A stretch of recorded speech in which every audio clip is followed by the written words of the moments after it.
নমস্কার বন্ধুরা, তোমরা সবাই কেমন আছো? আশা করি সবাই ভালো আছো।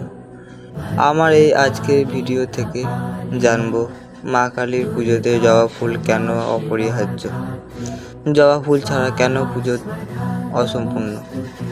চলো জেনে নিই আজকের ভিডিও থেকে। দেবী কালী পুজো যে ফুলটি অত্যাবশ্যকীয় সেটি হলো রক্ত জবা বা রাঙা জবা।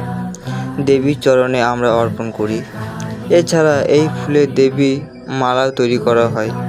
জবা ফুল ছাড়া আরও অন্যান্য লাল রঙের ফুল দেবীকে দেয়া হয়, কিন্তু জবা ফুল দেবীর পুজোয় অত্যাবশ্যকীয়। যেমন শিব পুজোতে বেলপাতা প্রয়োজন হয়, ঠিক তেমনই কালী পুজোর জবা ফুল প্রয়োজন। দেবী কালী হলেন শক্তির রূপিণী।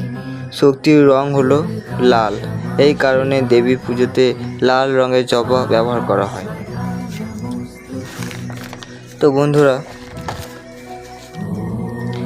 বিশ্ব ব্রহ্মাণ্ডে সকল শক্তির